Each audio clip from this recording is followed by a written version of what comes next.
ఏమండోయ్, నేనండి మన పిఠాపురం అబ్బుల్ని. ఏటండి విశేషాలు? ఎలక్షన్లు వచ్చేస్తున్నాయి.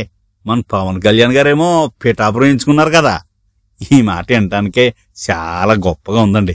అయినా ఆయన అక్కడ ఇక్కడ పోటీ చేశారు కానండి, మన పిఠాపురం వాళ్ళ గురించి తెలుసుకోవటానికి కోతంత టైం పట్టిందండి. అంతేనండి. నాకు మాత్రం ఎప్పుడూ తప్పిపోయిన మన పిల్లోడు మన ఆకిట్లోకి వచ్చినట్టు అయిందండి. అంతేనండి బాబు.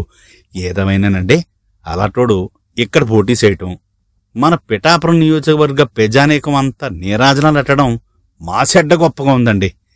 ఇలాంటి నిజాయితీపరుడు, మంచి మనసున్న నాయకుడు మళ్ళీ మళ్ళీ దొరకడండోయ్. అంతెందుకండి, మొన్నటికి మొన్న హైదరాబాద్ మీటింగ్లో సాక్షాత్తు ప్రధానమంత్రి మోడీ గారే నాతో పవన్ ఉన్నాడు అన్నారంటే అక్కడ ఎంతమవుతో లేదండి పవన్ కళ్యాణ్ గారు గొప్పతనం ఏటో.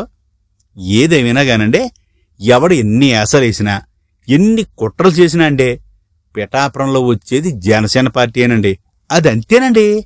అయినా నాకు డౌట్ అనుమానమండి, ఆయన వచ్చి మనల్ని నోటు అడగాలండి, మనమే ఎదురెళ్ళి మన ఓట్లు 2 గాజు గ్లాస్ గుర్తుకేసేసి ఆయన్ని గుండెలు ఎట్టేసుకోమండి అన్నట్టు.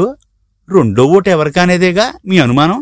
ఒకటి మన పిఠాపురం అసెంబ్లీ నియోజకవర్గ కూటమి అభ్యర్థి కొణిదెల పవన్ కళ్యాణ్ గారికి, రెండోది మన కాకినాడ జనసేన పార్లమెంట్ అభ్యర్థి తంగెళ్ల ఉదయ్ శ్రీనివాస్. చాలా మంచి కుర్రోడండి. ఆయనకిని ఏమంటారో మీరేమంటారులేండి. ఇంకెప్పటికీ పిఠాపురం గడ్డ, జనసేన అడ్డ.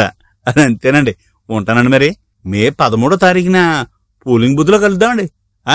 ఉంటానండి.